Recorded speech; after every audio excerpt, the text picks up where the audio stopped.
보건직, 의료기술직, 보건진료직 공무원 합격은 전공에 강한 대방열림. 많은 합격생과 합격수기들로 증명합니다. 필기 고득점부터 면접까지 대방열림에서 제대로 준비하세요. 자, 안녕하세요. 안녕하세요. 네, 공중보건 담당하고 있는 김영입니다. 자, 오늘 첫날이라서 우리 그 과거의 시험이 어떻게 나왔는지 요거에 대해서 한번 훑어보고, 그 다음에 제 공중보건은 어떤 식으로 공부해야 되는지 말 그대로 사용 설명서 좀 드리고 수업 들어가도록 하겠습니다. 자, 보시면 네, 보겠습니다. 제가 4개년 문제를 한번 분석을 좀 해봤는데, 자, 보시면 여기가 이제 최근 거라고 보시면 되고, 이게 이제 2018년도 거라고 보시면 되고, 이거 볼 때 어떤 식으로 보냐면요, 제일 많이 나온 게 뭔지, 그리고 요거의 추세를 좀 보세요. 이게 점점 많이 나오고 있는 건지, 점점 줄어들고 있는 건지, 이 추세를 좀 보시면 되는데, 제일 많이 나온 게 당연히 역학 부분입니다. 역학 부분. 자, 그런데 보시면 맨 처음에 2018년에 18개였다가 한때는 줄긴 줄었습니다. 그러다가 다시 또 나오기 시작해. 결국 역학은 변함없이 많이 나오는구나 라고 보시면 돼요. 자, 그 다음으로 많이 나온 게 보시면 2.9개인 보건행정이에요. 보건행정이 그 다음으로 좀 많이 나왔는데, 물론 차이가 많이 나긴 합니다. 자, 이것도 보시면 2018년도에 4개 정도 나왔다가 도중에 2020년에 하나로 줄긴 줄었어요. 그렇지만 다시 또 나오기 시작합니다. 결국 보건행정도 여전히 끊임없이 쭉 나오고 있구나 라고 보시면 될 것 같고요. 자, 그 다음으로 많이 나온 게 이제 개념. 개념에는 뭐 건강의 개념도 있을 거고, 공중보건의 개념도 있을 거고, 이런 개념 오늘 배울 겁니다. 요거. 자, 오늘 배울 거 봤더니 요것도 2.7개인데 2018년에 3개 정도 나왔다가 도중에 조금 줄어들 듯 하다가 다시 이제 많이 나오기 시작하고 있습니다. 그러니까 이것도 역시 변함은 없구나 라고 보시면 될 것 같고요. 자, 그 다음으로 많이 나온 게 환경입니다. 환경. 물론 0.1개 정도 차이가 나긴 하는데, 환경도 역시 변함이 없어요. 2개, 3개, 2개, 3개 이런 식으로. 그래서 환경도 꾸준히 나오긴 나왔구나 라고 보시면 되고요. 그 다음에 보시면 그 통계 부분을 잠깐 보시면, 통계는 비록 미약합니다. 그래서 한 개, 맨 처음에 안 나왔다가 한 개 나왔다가 계속 한 개. 그러니까 보건통계 같은 경우는 처음에는 안 나왔다가 이제 나오기 시작한다고 보시면 돼. 그래서 통계 같은 경우도 한 문제 정도는 꼭 반드시 해야 되겠다라는 생각이 좀 드시면 될 것 같고요. 그 다음에 보시면 학교 보건 및 보건교육, 요게 이제 0.8개인데, 이게 처음엔 되게 많이 나왔거든요. 그러다가 점점 안 나오기 시작합니다. 이게 왜 안 나오는지 모르는데 점점 이게 좀 비중이 좀 줄어들고 있구나, 이렇게 생각하시면 돼요. 그래서 이게 뭐 작년 같은 경우는 하나도 안 나왔다라고 보시면 되고요. 그렇죠? 그 다음에 특이한 게 뭐냐면 위생해충 및 기생충 관리 좀 보세요. 이게 보시면 예전엔 되게 제가 지금 요거는 공개된 문제만 지금 하고 있는 중입니다. 이러다 보니까 2018년부터 한 번도 안 나왔다고 보시면 돼요. 위생해충 같은 경우는. 근데 물론 공개되지 않은 문제에서는 좀 나왔던 적이 있었는데, 여태까지 공개된 문제에서는 아직 한 번도 안 나왔다라고 보시면 됩니다. 그래서 뭐 또 이런 식으로, 그렇다고 해서 위생해충을 하나도 공부 안 하면 되나? 아니요, 하긴 하는데 비중은 조금만 둬야 되겠다라고 보시면 되고요. 그러면 도대체 어떤 문제들이 나왔는데요? 이제부터 들어가도록 하겠습니다. 자, 보시면 자, 개념 부분에서 이제 많이 나온 부분, 이게 이제 1년, 그러니까 한 개년에 나온 문제를 제가 따로따로 이렇게 다 해놓은 거고요. 보시면 가장 많이 나온 게 보면 역사 부분이 많이 나왔을 거예요. 중세기 역사 부분이죠. 그리고 여기 보시면, 그치, 여기 공중보건학의 발달사, 역사 부분, 또 역사적 순서 나왔고, 그 다음에 역사적인 사건, 제너, 코우, 테스트 이런 것들. 그래서 항상 역사적인 게 많이 나왔구나라고 보시면 돼요. 그래서 역사적인 건 무조건 좀 외우시는 게 좋을 것 같고, 그 다음에 사람 이름에 포커스를 둔다면 레벨 클락이요. 레벨 클락은 워낙 유명한 사람이니까 그래서 그런지 이렇게 2번이나 나왔었습니다. 이렇게 나왔었고, 그래서 체드윅도 워낙 유명하시잖아요. 그래서 체드윅도 2번이나 시험 문제가 나왔었구나라고 보시면 될 것 같고, 그 다음에 공중보건의 개념 당연히 나왔겠죠. 그래서 이제 공중보건의 개념 하면 윈슬로우 거. 그리고 우리 조직적인 지역사회 노력 금방 나오는 거 아실 겁니다. 두 개가 같이 공통적인 거. 그래서 이런 식으로 좀 나왔었구나. 결국 공중보건의 개념에 포커스를 좀 두시면 되고요. 그 다음에 우리 1차 보건의료라는 거 알고 계시잖아요. 1차 보건의료. 여기 나오면 항상 건강증진이랑 같이 또 묻혀 나오는 것도 아실 겁니다. 그래서 4차 국민건강증진종합계 요게 그러니까 1차 보건의료하고 건강증진은 뗄래야 뗄 수 없는 사건이라고 보시면 돼요. 그래서 그런지 요 두 개가 좀 나오는구나 라고 보시면 되고요. 그 다음에 또 하나 모형으로는 프리시드 프로시드 모형, 워낙 유명한 모형, 그리고 스와트 분석, 오늘 배우실 겁니다, 요거. 그리고 건강 신념 모형, 일명 건강 믿음 모형도 시험 문제 좀 나왔었구나 라고 보시면 되고요. 그래서 이거 보면서 여러분들이 혹시 공부하셨던 분이라면 아, 내가 알고 있는 부분이구나. 근데 만약에 딱 보고 내가 모르는 부분이 나왔네? 그럼 이제 본인이 좀 공부가 좀 덜 됐다. 이렇게 생각하시면 될 것 같고, 자, 그 다음에 이제 역학 부분은 워낙 시험 문제가 많이 나와서 1하고 2로 좀 나눠놨습니다. 자, 역학에서는 계산하는 문제가 제법 굉장히 많이 나왔을 거예요. 계산하는 문제가.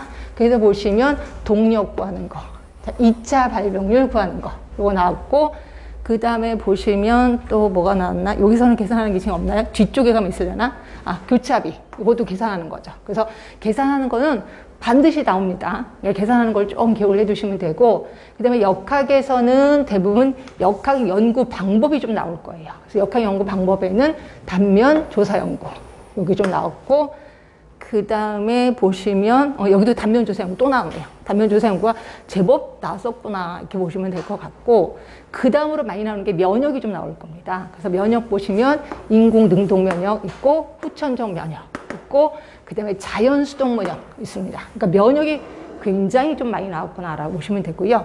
아, 계산하는 거 여기 또 있네. 비교 위험도도 또 있습니다. 그래서 계산하는 것도 좀 많이 나오고, 면역 얘기가 좀 나오고, 그 다음에 역학 연구 방법, 이런 것들이 좀 나오는구나라고 보시면 되고요. 그 다음에 이제 필수 예방접종 나옵니다. 필수 예방접종 나오고, 그 다음에 감염병 당연히 나올 수밖에 없죠. 그래서 상급 감염병, 이거를 좀 물어보는 이런 것들이 좀 나오는 거고요. 그 다음에 이제 급성 감염병에서는 보면 이제 급성 감염병에서는 뭐가 나왔냐면 인플루엔자. 요게 좀 하나 딱 물어보는, 그러니까 질병의 각각에 대해서도 좀 공부를 하실 필요가 있는 게 이런 걸 이렇게 대놓고 물어보거든요. 인플루엔자의 특성에 대해서. 그리고 만성 같은 경우에는 당뇨병도 나오고, 그 다음에 여러분 무조건 외워야 되는 게 대사성 중군 진단 기준. 요거는 무조건 외우셔야 되는 거죠. 이런 것들이 나왔고, 그 다음에 폐결핵 집단검진 순서. 이거는 제가 수업 시간에도 엄청 많이 주장을 했기 때문에, 아, 이런 것들도 시험 문제 좀 나왔었구나라고 보시면 되고요. 그 다음에 우리 역학의 6가지 고리 기억하시죠? 6가지 고리. 그래서 6가지 고리 하면은 맨 처음에는 병원체, 그 다음에 병원소, 이런 식으로 해서 쭉 나오거든요. 그래서 이 중에서 병원체 얘기가 나옵니다. 그래서 병원체의 종류, 이런 것들도 나오고. 그래서 6가지 고리도 하나가지 다 좀 기억을 둬야 되겠구나라는 생각을 하시면 되고요. 그 다음으로 또 나온 게, 자, 요거. 자, 이거는 뭐 시대를 생각해서 그런 것 같아요. 지카 바이러스 나온 거예요. 이거는 그때 당시에 지카 바이러스가 좀 유행을 했었거든요. 그래서 결국 우리는 주변의 환경의 변화도 빨리빨리 캐치를 해야 되겠구나. 지카 바이러스 그때 유행했을 때 여기 한번 시험 문제 나왔었을 겁니다.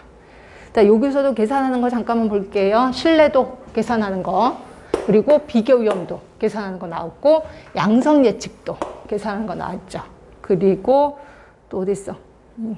쭉 보시면 요 정도 계산하는 거 나왔고, 그 다음에 이제 만성질환의 특성, 이런 것들은 뭐 나올 수밖에 없는 거고, 풍진 나왔네요. 감염병에 대해서 풍진 나왔고, 그 다음에 만성질환에 대해서는, 아, 요것도 감염병이네. 신중훈 출혈열 나왔고요. 그 다음에 1급 감염병 또 나왔었습니다. 아, 상대 위험도도 계산하는 거 나왔고. 그렇죠? 그리고 우리 역학의 종류에서는 기술 역학, 요것도 나왔고, 그리고 코호트 연구, 이것도 나왔습니다. 역학의 종류. 그러니까 역학의 종류가 당연히 나올 수밖에 없는 것들이 나왔구나 라고 보시면 될 것 같고, 그 다음에 비만을 측정한 지수, 그래서 렐러 지수라고 알고 계실 겁니다. 렐러 지수 좀 나왔고요. 그 다음에 볼 수 있는 게, 아, 인공 능동 면역 당연히 나왔고, 그 다음에 환자 대조군 연구. 그래서 역학에서는 어느 거 하나 중요하지 않는 게 없다. 그래서 처음부터 끝까지 다 알고 계셔야 되겠다 라고 보시면 될 것 같고요. 자, 그 다음에 이제 통계 부분. 또 통계 부분은 아까 말한 대로 한 문제 정도 나왔다. 그리고 최근에 좀 나오는 편이다 라고 표현했고, 한 문제가 이렇게 나왔습니다. 정규 분포의 특성, 단순 무작위 표본 추출, 계통 표본 추출, 계통 추출법. 결국 추출 방법이 좀 나왔었구나라고 보시면 돼요. 추출 방법에 대해서. 그래서 계통 추출 방법, 뭐 비계통 추출 방법이 있는데 특히 계통 추출 방법이 시험 문제로 나왔구나. 이렇게 보시면 될 것 같고요. 자, 그다음에 이제 모자보건 및 인구를 좀 보시면 인구 구조가 나왔는데 특히 항아리 쪽을 묻는 게 시험 문제 좀 자주 나왔었어요. 그 이유 중에 하나가 우리나라가 항아리형이거든요. 그래서 그런지 요거를 묻는 문제가 좀 나왔었구나라고 보시면 되고, 그다음에 이제 보건지표들이 좀 많이 나왔을 거예요. 그래서 보건지표를 보시면 부양비, 노령화 지수, 그리고 평균 수명, 조사망률 오늘 다 배우실 겁니다. 비례 사망 지수, 영아 사망률 이런 것들이 좀 시험 문제에 나왔었다. 그리고 가장 중요한 건 알파 인덱스. 얘는 뭐 무조건 외워야 되는 거. 구구단 외우듯이 외우시는 게 이제 알파 인덱스인데 이 부분도 시험 문제에 좀 나왔구나라고 보시면 되고요. 그 다음에 인구 변천 단계 아실 거예요. 인구 변천 단계도 한번 시험 문제에 나왔었구나. 이렇게 보시면 되고요. 그 다음에 모자보건 대상. 영유아, 모성, 임산부, 신생아의 정의 부분이 나왔을 거예요. 그래서 신생아는 뭐 28일, 그 다음에 임산부는 임부하고 산부를 얘기하는 거. 이런 식으로 해서 정의 부분이 한번 시험 문제에 나왔었고, 그 다음에 우리 그 피임 방법에는 자궁내 장치가 나왔었습니다. 자궁내 장치. 근데 자궁내 장치가 나올 수밖에 없는 게 국가에서 밀고 있는 게 자궁내 장치거든요. 그래서 이 자궁내 장치에 대해서 이걸 언제 적기냐, 뭐 언제 혹이냐, 이런 것들을 묻는 질문이 좀 나왔었을 겁니다. 자, 그 다음에 지표 중에서도 가장 중요한 게 비례 사망 지수. 얘도 좀 중요하죠. 비례 사망 지수, 비례 사망률 오늘 배우실 겁니다. 근데 이런 것들도 딱 보는 순간 식은 어떻게 구하는 거다라고 머릿속에 들어올 수 있게끔 준비를 좀 해두시는 게 좋습니다. 자, 그 다음에 이제 학교 보건 및 보건교육. 이게 조금씩 줄어들고 있다라고 제가 얘기를 했습니다. 그래서 학교 보건의 중요성이 2번이나 나왔습니다. 학교 보건이 왜 중요하냐. 그래서 뭐 거기 대상 인구가 4분의 1, 25% 이런 것들 물어보는 게 있었고, 그다음에 항상 패널 토의 하면은 심포지움 같이 연결해서 공부하시는 건데 4년 동안에 패널 토의만 나왔습니다. 심포지움은 당연히 나올 수밖에 없는데 하여튼 근데 이게 두 개를 같이 공부해야 되는 게 시험 문제는 심포지움과 헷갈리게 보기 중에 써놨거든요. 그래도 두 개를 동시에 같이 공부하는 게 제일 좋다. 이렇게 보시면 되고, 그 다음에 계획된 행위 이론 하면은 꼭 나와야 되는 게 합리적 행위 이론이 또 나와야 되겠죠. 합리적 행위 이론. 그래서 계획된 행위 이론에 하고 합리적 행위 이론을 비교하는 문제가 나왔었을 겁니다. 이걸 두 개 같이 공부를 해야 되는 게 좋고, 그 다음에 학교 쪽에서는 보호구역 나올 수밖에 없는 거죠. 그래서 보호구역에 절대 보호구역이 있고 상대 보호구역이 있다. 그래서 이 보호구역을 묻는 질문이 나왔었고, 이것도 그렇게 어려운 건 아닐 겁니다. 이렇게 있고. 자, 그럼 이제 정신건강 및 노인보건이 요게 이제 한동안 안 나왔다가 얘도 슬슬 나오기 시작하는데, 이제 여기 보시면 정신건강 관련 특성. 그래서 이거는 그냥 상식선에서 풀 수 있게끔 그렇게 시험 문제가 나왔었어요. 그래서 보시면 되고, 그 다음에 여기 이제 그냥 노인보건이기 때문에 노령화 지수하고 노인부양비 여기도 다시 한번 집어넣은 거고, 그 다음에 뜬금없이 나온 게 요거예요. 정신건강 증진의 기본 이념. 요게 시험 문제 나왔었습니다. 근데 이게 어디에 얘기냐면 이 법 얘기예요. 근데 이 법 이름을 좀 보세요. 되게 길어요. 정신건강 증진 및 정신질환자 복지 서비스 지원에 관한 법률에 정신건강 증진의 기본 이념이 있거든요. 그게 뜬금없이 시험 문제 나와서 이것도 저도 좀 당혹하긴 하게 했습니다. 그래서 정신 쪽에서는 이렇게 뜬금없는 문제가 나올 수도 있구나 라고 생각을 좀 하시면 될 것 같고요. 자, 그 다음에 산업보건이요.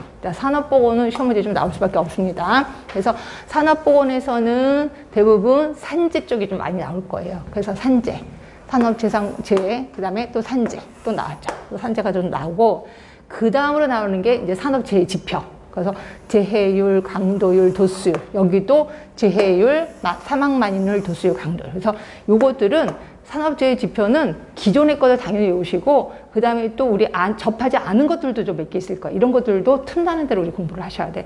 이 지표가 굉장히 좀 많은 편이거든요. 근데 그 중에서 우리 보고는 되게 조금만 배웠는데, 한 4가지 정도만 배웠는데, 그거 말도 되게 많아요. 근데 그것들도 이번에는 다 커버를 할까 합니다. 이렇게 있는 거고, 그 다음에 보시면, 이제 여기도 또 있네요. 산업재해 지표. 있는 거고, 그 다음에 이제 중독이 나와요. 중독이 나오는데, 자, 보세요. 카드뮴 중독이 뜬금없이 2번이나 나왔습니다. 카드뮴 중독. 그 다음에 또 하나가 벤젠 중독. 그래서 중독 얘기가 좀 나왔다라고 보시면 될 것 같고, 그 다음에 요거는 뭔지는 아실 거예요. 근로자의 건강보호를 위한 조치. 그래서 우리 그 물건이, 물건이 나빠. 그러면 제일 좋은 거는 대치. 그 다음으로 대치가 안 되면 격리. 그죠? 그 다음에 안 되면 환기. 그 다음에 보호구. 그 다음에 교육. 예, 요거를 묻는 문제가 좀 나왔었구나라고 보시면 됩니다. 그래서 산업도 역시, 요것도 나오네. TLV. 뭔지는 아시죠? TLV. 그래서 몇 시간 이내에 하루 근무, 8시간 근무한다면 그 다음에 그 농도에서 노출돼도 괜찮아. 이런 거, STE, 이런 것들이 좀 시험에 나왔었다라고 보시면 될 것 같고요. 자, 그 다음에 보시면 환경 쪽입니다. 자, 환경 쪽에서는 대부분 환경하면 크게 우리는 두 가지로 접근에 들어갔었거든요. 하나가 뭐였었냐면, 그 공기 쪽에서 하나 들어갔고, 그 다음에 또 하나가 물 쪽으로 들어갔단 말이에요. 근데 공기 쪽에서도 기본 개념이 있고요.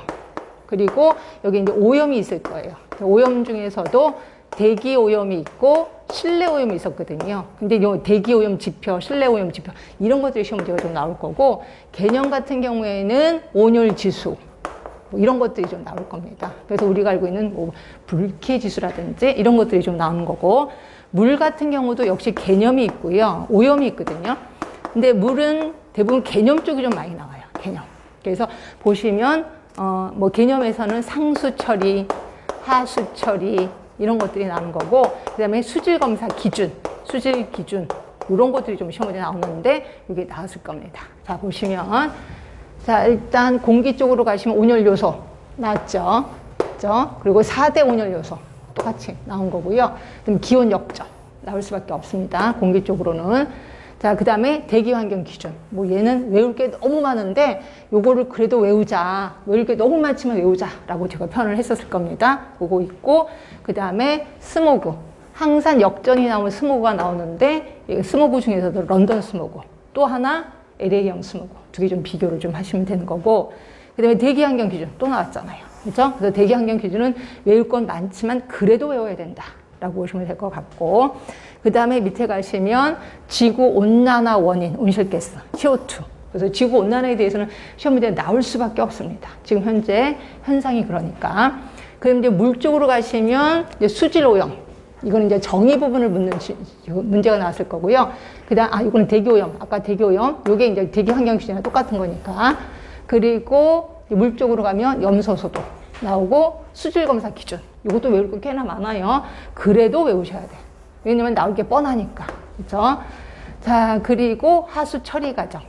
근데 요거 말고 또 어떤 때는 상수 처리 과정도 나오거든요. 그러니까 하수 처리하고 상수 처리는 같이 공부하시는 게 좀 좋습니다. 이렇게 있고. 자, 이거 보세요. 먹는 물 수질 기준 또 나오잖아요. 그래서 이것들은 좀 외울 수밖에 없다. 그 다음에 수질 오염 지표에서 3대, 3총사가 있습니다. 그래서 DO, COD, BOD. 얘는 3총사니까 무조건 외우셔야 되고, 거기에 TOC도 요번에 이제 그 기준에 들어갔거든요. 그러니까 TOC도 좀 기억을 좀 해주시는 게 좋다라고 보시면 되고요. 그래서 환경은 이미 공부하신 분은 아시겠지만 외울 게 엄청 많구나라고 보시면 돼. 그렇지만 외워야 돼. 그래서 요 부분이 조금 암기하는 게 좀 까탈스러울 겁니다. 자, 그 다음에 이제 식품위생과 보건영양. 그래서 주로 나오는 게 식중독입니다. 여기서는. 자, 식중독에 대해서는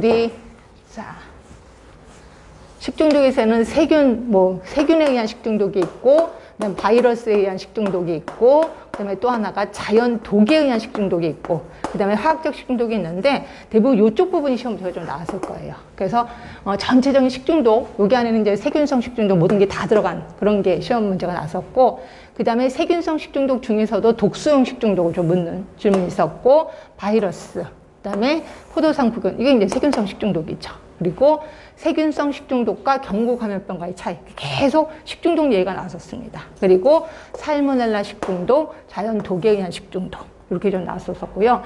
그 다음으로 나온 거는 요 식품의 부패, 산패, 발효 이런 것들이 시험 문제에 나왔었고, 그 다음에 식품의 보존 방법, 절임하는 방법, 가열법 이런 것들을 묻는 문제가 나왔구나. 결국 식품 및 보건 영양에서는 대부분 식중독을 좀 포커스를 둬야 되겠구나라는 생각을 좀 드시면 될 것 같고요.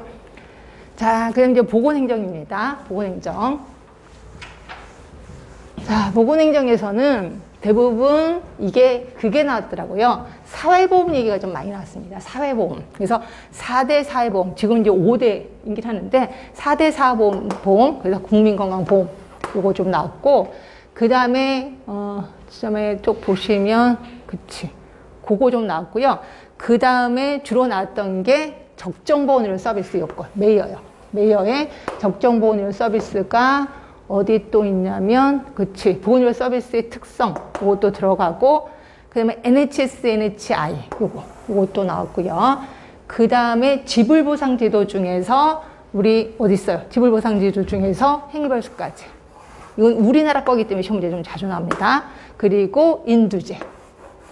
인두제 자주 나옵니다. 왜냐면 우리나라가 그쪽으로 가고 싶어 하나 봐. 하여튼 인두제에 대해서 시험 문제가 좀 제법 나오는 거고요.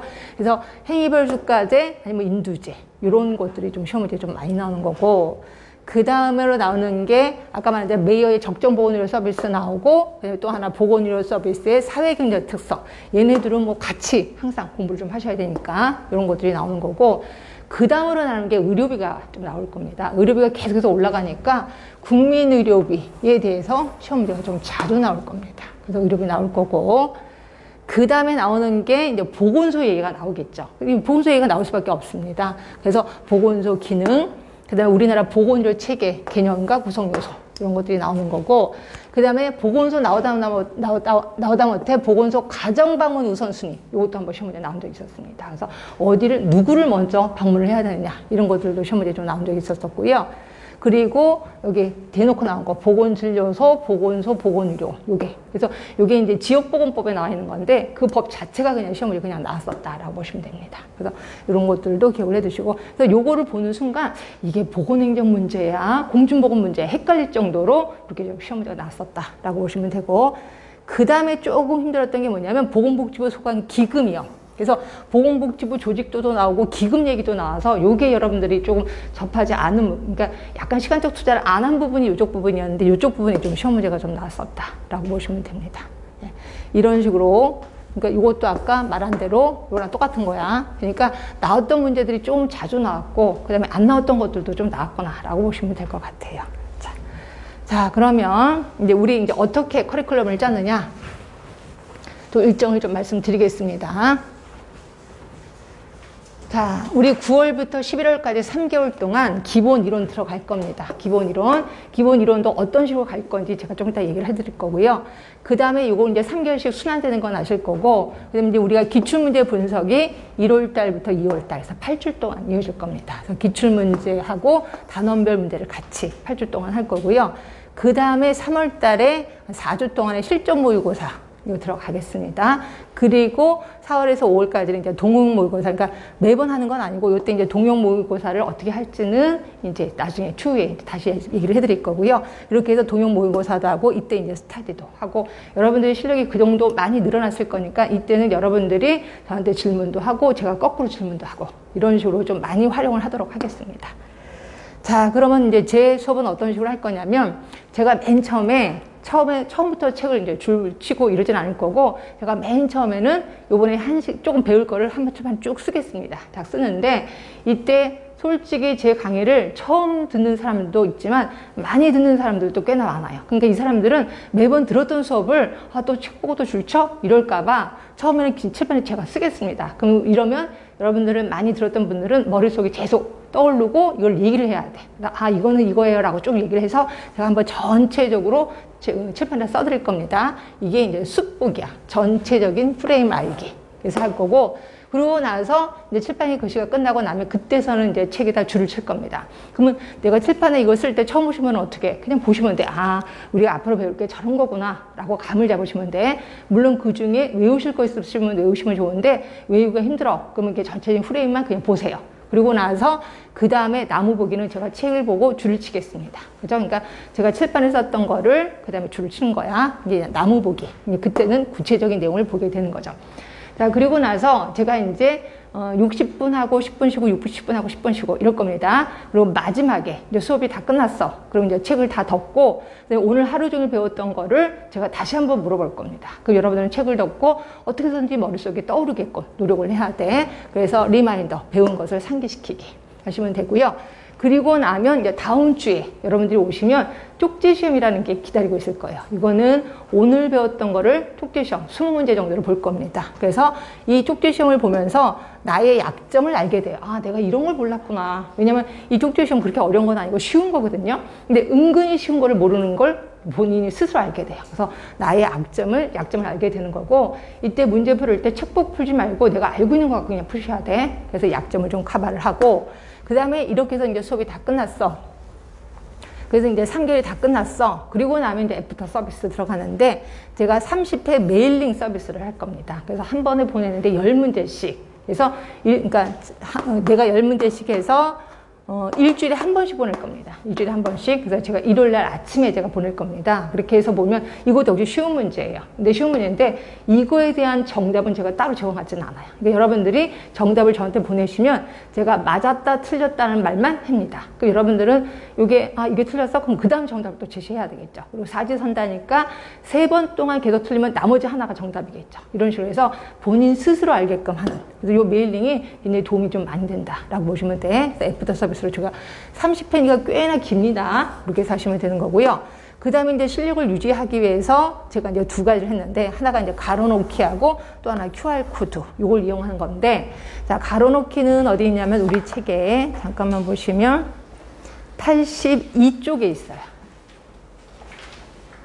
82쪽에 보시면 파이널 테스트라고 해서 가로놓기가 있고 그 밑에 정답도 있습니다. 그래서 요거를 제일 좋은 거는 여러분이 핸드폰으로 사진을 찍어서 이거를 뭐 지하철을 타고 가다가 버스를 타고 가다가 이 가로 안에 있는 단어를 생각하게끔 해야 돼. 그래서 요게 가장 주 포인트라고 보시면 돼. 가로 안에 단어가. 그래서 요거를 외우도록 자꾸 연습을 해야 되고, 그다음에 QR코드가 어디 있냐면 QR코드 여기 어디 있냐면 15쪽을 보세요.